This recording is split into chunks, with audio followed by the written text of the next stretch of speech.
Namanya apa? Dayu Koto. Dayu Koto. Iya. Jadi ini konsepnya otak lama aja om, ngalir. Ngobrol. Ya, ya. Jangan ngomong Padang ya, gua nggak ngerti. Emang nggak ngerti sama sekali om?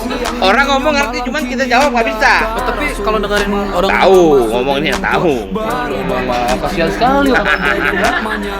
Udah gagap bahasa. Yes, welcome back to Otak Lama bersama saya Dayu Koto in the channel of the Sege in the Jakarta Kare. Susah kalau orang gitu. Padang pembukaannya rancak mana kok?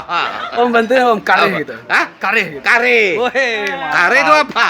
keras. Oh, kare. Iya. Kare. Jakarta keras. Jakarta keras. Jadi bagi sebagian perantau Minang, Jakarta itu kan keras orang. Keras. Iya kan? Dulu keras, sekarang lembek. Tergantung masing-masing ya. Iya. And please welcome the living legend, the one and only in Indonesia, Om Rano Karno. Assalamualaikum Om. Waalaikumsalam.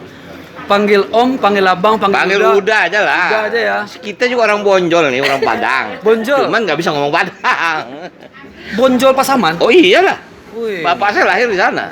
Papa, Soekarno Kampungnya Endor. kampung Jamba namanya di Bonjol. Jadi kalau ada bundaran Katulistiwa itu kampungnya sebelah kiri. Acuk pulang ke Bonjol. Suka, tapi nggak banyak, dua tiga kali lah. Tapi daerah situ ndak asyang dong. Nggak, mereka kenal. Jadi ada kejadian lucu. Lucu bener. Pertama Iya. kali saya pulang kampung kira-kira tahun 85 kira-kira. Pertama kali. Diantar temen kan? Saya nggak tahu rumahnya di mana. Tapi saya tahu daerahnya namanya Kampung Jamba. Rumah Papa dulu Rumah ya. papa, ya rumah nenek di sana kan. Jadi sekali waktu berhenti, saya bilang, coba tanyalah sama orang. Udah masuk Bonjol nih. Berhentilah mobil, nanya orang kan. Saya ngumpet. Saya takut nanti orang kalau lihat tahu segala macam iya. kacau udah. Jadi teman saya yang nyetir tuh nanya, "Bang, Kampung Jamba mana?" Dia bilang, "Ah itu rumah si Karno." Kaget saya. Iyalah, masa udah tahu lo kan? Jadi begitu orang ngomong Kampung Jamba, orang tahu itu kampungnya si Karno. Kampung Karno. Aku kaget kan itu. Kok dia tahu gua datang gitu. Udah jadi sebutan juga di situ Bang ya. Udah jadi sebutan. Kampung Karno. Berarti enggak sering tiap lebaran gitu. Enggak sering lah ya, karena juga kebetulan juga banyak kesibukan di Jakarta. Tapi ada lah, kemarin juga agak sentimental kemarin saya pulang. Saya pulang kampung semua dengan keluarga. Keluarga besar. Jadi setelah ibu almarhum, kita terus membawa amanah beliau ke kampung. Jadi ibuku ini selama menikah sama bapak belum pernah diajak ke kampung. Gitu. Ibu orang mana? Ibu orang Betawi. Oh, Betawi. Jadi sejak mereka menikah nggak pernah. Waktu dia sakit pernah bilang dia mau sekali kalau sembuh mau ke kampung lihat Bonjol gitu. Ya, kemudian dia meninggal lah. Sebelum itu dia meninggal. Ya ada amanah ya, itu yang membuat kita terus pulang kampung lah. Lihat rumah, lihat kampung segala macam. Cuman sampai sana kayak orang kampanye pilkada. Oh gitu. Waduh, Banyak rami mana Om? Waduh, polisi pun datang. Polisi itu pengamanan ya. Iya. Betul. Ya. Berarti ndak Saminang tuh Om Kironya gitu kan. Iya. Sebab kalau mandanga urang bahasa Minang Tahu. Connect Tahu, tapi tahu. manyabuian Nggak bisa. Gimana ndak bisa loh? Nggak bisa benar. Jadi sana sorry awak tuh bahasa Indonesia lo sekete kan. Ya. Jadi konten ini khusus mengangkat inspirator anak Minang Om. Jadi mungkin sebelum masuk ke sejarah Om bercerita tentang perjalanan karir, sedikitlah pertanyaan rapid question buat Om, ya kan? Ya. Apa itu rapid question? Pilih kalau seandainya Om harus memilih, Om memilih Sarah atau Zainab? Susah ini. Pilihan susah. Nah. Itu nggak mau dijawab. Jawabnya nanti Januari tanggal 23. Oh gitu. Oh film sedang Film tanggal 23. Januari tanggal 23. Itu sidul terakhir. Sidul the movie yang Yang ketiga. Yang ketiga, sorry, sekaligus itu yang terakhir. Terakhir. Tidak ada sequel selanjutnya. Aduh. Habis sudah. Ya kita udah tua begini semua lagi kan. Oh tua. Sampai 49 mau ikut tuh. Apa? 59. Bukan sampai 9. 59 kok. Astagfirullah. 60 kok. Bayangin, udah tua nih. Panggil abang, panggil udah. Panggil datua Maringgi. Jangan. Udah. Sampai 9 dong. 59. 59 lahir tahun 60. Wah, aku. Alah gahir rupanya. Sampai 9. Udah bau tanah liek. Tanah liek. Oke Om. Boleh cerita sedikit nggak Om Ya. sejarah? Mhm. Om lahir di sini. Saya lahir Jakarta. Jakarta. Tahun 60. Pendidikan di sini total semua ya. Semua lahir di Jakarta, sekolah di Jakarta, tapi pernah S1 SMA saya sekolah di Bogor karena waktu itu pindah tinggal di Bogor. Oh, Keluarga semua pindah sana. Oh, gitu. Nah, tapi cuman kelas 1 SMA. Kelas 2 SMA saya pindah lagi ke Jakarta. Jadi saya lulus di SMA 6 Jakarta. Tahun 80 saya lulus. 80. Nah, jadi udah 29 tahun lah. 29 tahun semenjak Semenjak itu. kelulusan. Ke Mbak sejarahnya dulu Om bisa berkecimpung di Berkecimpung. dunia per filman mungkin dulu sejarahnya ya. Sebetulnya bapak nih nggak mau anaknya jadi seniman, nggak mau. Padahal Bapak Soekarno Padahal seorang bapak itu sutradara. seorang aktor, Aktor? sutradara. Sutradara. Artinya beliau pun seniman. Iya. Kenapa beliau nggak ngasih anaknya jadi seniman? Karena memang pada tahun 60 sampai tahun 70 itu namanya dunia film nggak ada. Tak ada film Indonesia. Jadi istilahnya ya mata pencarian nggak ada. Tidak menjamin. Nggak menjamin. Jadi kesenian itu tidak menjamin hidup. Wah, kejam mana? Wah memang keras, kan keras. Jakarta kok bilang keras. Iya. Kan? Nah, jadi artinya seperti itu. Tapi yang lucu itu kan memang kita ini tinggal di daerah Kemayoran. Kemayoran dulu. Kemayoran itu nggak jauh dengan Pasar Senen. Nah di Pasar Senen tuh ada satu bioskop, sebelahnya restoran Padang. Padang. Nah yang saya mau cerita bukan restoran Padang ya, tapi restoran Padang ini tempat berkumpulnya para seniman Senen. Oh gitu. Nah jadi berkumpul semua. Yang di pas perempatan Gadang itu Om? No, jadi ada rel kereta api, ya itu di dekat itulah. Pokoknya ada bioskop Rex Ya, dulu. yang sampai kini kan masih ada tuh Om. Kayaknya masih ada. Tapi restoran Padang udah nggak ada. Oh iya. Jadi situ tempat berkumpulnya lah. Nah yang lucunya bapak tuh nggak mau anaknya jadi seniman. Tapi dari kecil saya sudah dilibatkan dalam dunia kesenian. Waktu itu kan bapak masih main panggung teater. Oh, Saya iya, selalu teater. kalau beliau latihan, kalau ini saya diajak ya. Sehingga satu saat mainlah saya jadi figuran. Nah jadi figuran, ya waktu itu filmnya judul Lewat Tengah Malam. Lewat Tengah Tapi Malam. masih figuran, dia cuma mandi-mandi di kali aja. Tapi itu pernah muncul di layar Itu kaca. pertama kali, itu kira-kira tahun ya 69-70 lah. Film kedua, saya jadi Malin Kundang kecil. Malin Kundang kecil. Nah, jadi Malin Kundang, saya jadi Malin Kundang kecilnya. Filmnya judul Malin Kundang. Malin Kundang. Nah, tapi yang membuat nama saya dikenal, yaitu Sidul Anak Sidul Anak- Jakarta. Sidul Anak Jakarta. Nah, artinya pada waktu itulah 60 sampai 70 boleh dibilang dunia film Indonesia itu cerah kembali setelah film anak-anak. Ah, Kebetulan yang dimainkan oleh cuma satu orang, itu titik balik. namanya Rano Karno. Tunggal. Muncullah artis-artis sama Yesi Gusman, sama Lydia Kandal, sama Paramita Rusadi, sama Marisa Haq, sama Ita Mustafa. Muncul tuh. Sangkatan tuh, saudara. Sangkatan. Baru yang lakinya muncullah Herman Felani. Herman Felani. Kalau Roy Martin tuh tahun 80. Jadi dia belakangan udah film Indonesia udah bangkit kembali. Udah bangkit tuh baru tibonya gitu. Betul. Jadi ya kalaupun kau tanya soal sejarah, saya mulai tahun 70. 70-an. Jadi kalau sekarang sudah 2009, berapa tahun udah? Kira-kira udah hampir 40 tahun. 40 tahun. Nah, jadi udah memang sudah cukup waktunya untuk bertua-tua ria. Masih tetap, tapi istilahnya mungkin sudah ke anak Om Siraka. Dia terusin. Karena kebetulan sekarang kan Om juga sudah jadi anggota dewan. Jadi Om hanya memberikan konsep-konsep bagi anak-anak sekarang lah. Karena ya tentu dari sudut framing, angle, kemudian konsep cerita pasti sudah berbeda kan. Ya, jadi ikuti zaman Om ya. Zaman lah, makanya Om cuma mensupport saja lah. Om sediakan semua fasilitas untuk membuat kreativitas mereka gitu. Om baru saya film Sidul Anak Sekolahanku diputar. Bahkan setiap tahun tuh mungkin 2 kali mungkin. Diputar tiap tahun diputar terus. Iya kan, baru Mbak sebuah kebanggaan mana? Iya, pasti bangga. Cuman juga ada sedih juga. Kenapa, Om? Ya karena kan kita melihat almarhum Babe. Oh iya, Babe. Ya kan, kita ngelihat Pak Tile. Ya, kita ngelihat almarhum kakak saya juga. Terakhir Mas Basuki. Iya. Ya bukan sedih menyesali, tapi ya mereka pernah ada. Gitu, ya.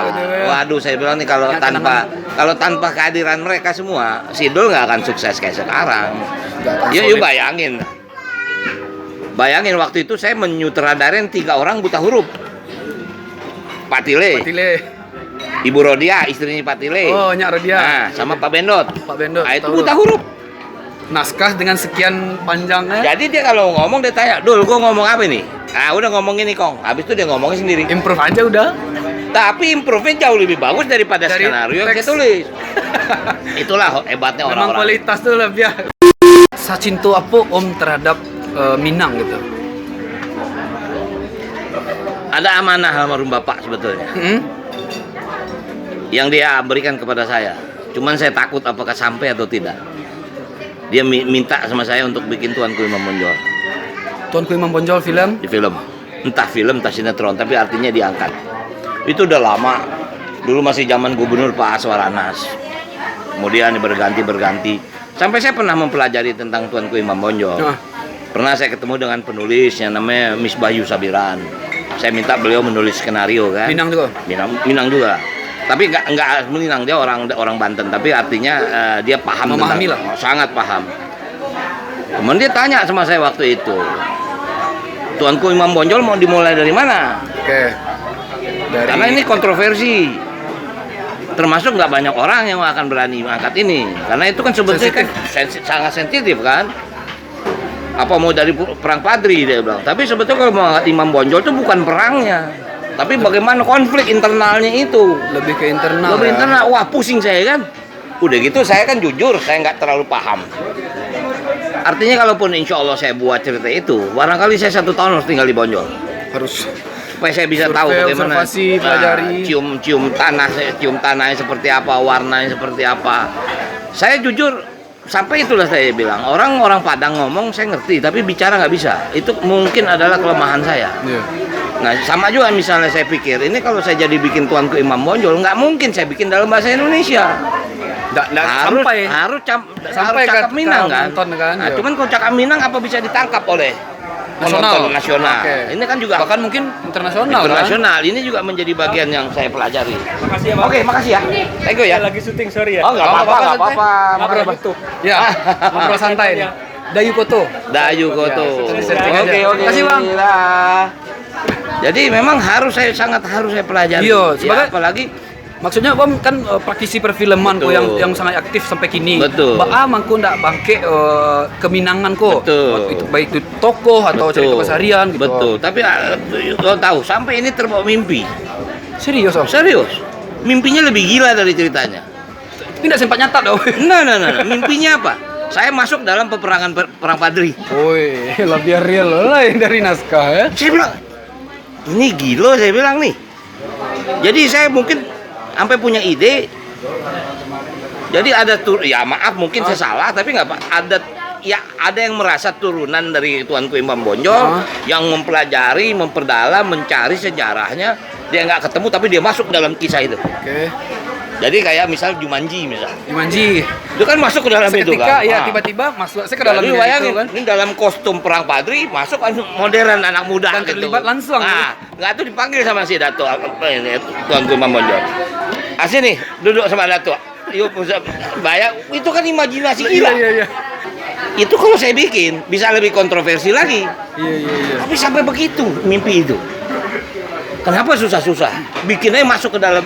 Ya jadi anak muda modern yang sedang mempelajari sejarah nggak ketemu jawaban, dia malah mimpi masuk dalam sejarah. Lengkap ya, unsur sejarah, unsur fiksi, unsur sebetulnya dalam dunia film fiksi itu nggak bisa dipersalahkan. Siap. Itu fiksi. Setiap orang punya berhak fiksi, dong. berhak. Dengan versi masing-masing. Siap. Tapi kan saya tetap menjaga ya adat-adat. Adalah gitu. Jangan sampai hal-hal yang sensitif untuk warga Sumatera Barat. Betul. Itulah makanya kenapa saya juga tanya kenapa sampai Bapak minta saya bikin Tuanku Imam Bonjol gitu. Ya memang terlalu banyak sebetulnya sejarah Sumatera Barat yang belum terekspos.